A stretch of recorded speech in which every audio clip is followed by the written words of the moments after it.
উনি বিয়ে করছে মোট 10টা। 3000 নারীর লোকে পরকিয়া করতো।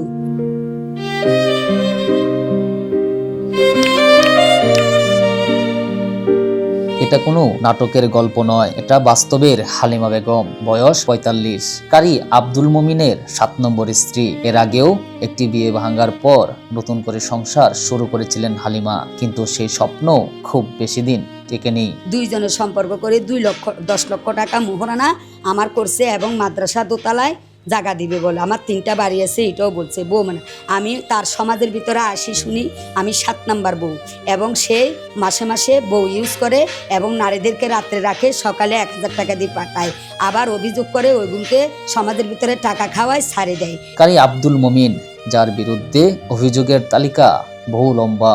অভিযোগ, একে একে 10টি বিয়ে করেছেন তিনি। বিয়ের পর বিভিন্ন অজুহাতে স্ত্রীর পরিবার থেকে টাকা নেন, তারপর ডিভোর্স দিয়ে চলে যান পরের টার্গেট খুঁজতে। শুধু তাই নয়, একাধিক নারীর সঙ্গে অনৈতিক সম্পর্ক, মাদ্রাসার নামে বাউতাবাজি এবং অর্থ হাতিয়ে নেওয়ার অভিযোগ উঠেছে তার বিরুদ্ধে। উনি বিয়ে করছে মোট 10টা। 3000 নারীর লোকে পরকিয়া করতো। ওইগুলো আমি সব পাইছি ডকুমেন্ট। মানে যার গো বেরি সুন্দর মোবাইলে কথা কই কই, যেখানে দেখে যে স্বামী নেই ওই মহিলা গুড়ারা আনি আয়নার ঘরে তুলি ইউজ করে। ওইখানে আমি পাউডারের ডিব্বা 7টা পাইছি, আয়নার ঘরে 3টা 3টা প্লেট পাইছি, 4টা ব্রা পাইছি, 6টা পায়জামা পাইছি। ওই আয়নার ঘরের ভিতরে 4টা পাইছি। তারপরও আমি অভিযোগ জানাইছি, পুলিশ ওলা যায়, আসামি ধরে না, চলে আসে টাকা নিয়ে। হালিমা বেগম জানান, বিয়ের পর থেকেই শুরু হয় মানসিক নির্যাতন, অর্থ দাবি, সন্দেহ আর সম্পর্ক ভাঙার ভয়। এমনকি একাধিকবার তাকে মেরে ফেলার হুমকিও দিয়েছে মুমিন। হালিমার অভিযোগ, মুমিন তার মতো আরও অনেক নারীর জীবন নষ্ট করেছে। প্রতারণা, বিয়ের টোপ, ধর্মের অপব্যবহার, সব মিলিয়ে এক ভয়ঙ্কর চক্র। একজন ধর্মীয় শিক্ষকের পরিচয়ে বহু নারীর জীবনকে অন্ধকারে ঠেলে দেওয়ার এই অভিযোগ অত্যন্ত গুরুতর।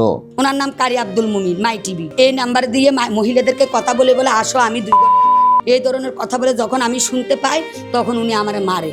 তখন আমারে মারে, আমি যে বলি দিই সব কথা প্রকাশ করি। এই 2 মাসের ভিতরে উনি আমার কিছু দেয়নি। আমি 2 লক্ষ টাকা ফার্নিচার আনছি, 1.5 লক্ষ টাকা ওরে দিছি, 10 লক্ষ টাকা আমার মোহরানা। আমারে দোতলা দিবে গেছে, দোতলার কিছু নাই, ছাত্রছাত্রীর কিছু নাই। মানুষের ফেফে চুরি করে খাবা, ব্যাংক টাউনের সিঙ্গারা সমুচা খুঁজিয়ে নিয়ে 3খানার নাম দিই আমারে খাবাই, আর ওই অবৈধ নারীর করে খাবাই। হুমকি, প্রতারণা এবং বিয়ে ডিভোর্সের পুনরাবৃত্তি, এগুলো শুধু ব্যক্তিগত সমস্যা নয়, সামাজিক অপরাধও বটে। হালিমা বেগম শুধু নিজের জন্য নয়, মুমিনের প্রতারণায় ক্ষতিগ্রস্ত অন্য নারীদের জন্যও ন্যায় বিচার চান। পুলিশ আমার টাকা নাই, মামলা করতে গেছি, যৌতুকের মামলা হয়েছে, এপ্রিলের 1 তারিখে আমার ওয়ারেন্ট করবে। এই বলতে আমি এখন ওই কামিনটার জন্য আমি মামলা করতে পারি না। মামলাটা যখন করতে আজকে থানায় যাই, আমি বলছি আমার নেগেটিভ ছাড়ি দিয়ে আপনারা কারি মুমিনাকে অ্যারেস্ট করেন না কেন? তারপরে ওরা আমার কোনো কথাই সাড়া দেয় না, কোনো পুলিশে সাড়া দেয় না, সেনাবাহিনী সাড়া দেয় না। এই জন্য আমি সবার দেশবাসীর কাছে বলছি, যুব সমাজেরা যেখানে পায় তার সেইখানে মারি স্যাপটা বানায়, আমার 10 লক্ষ টাকা কামিন 3টা বাড়ি নিয়ে দিতে হবে।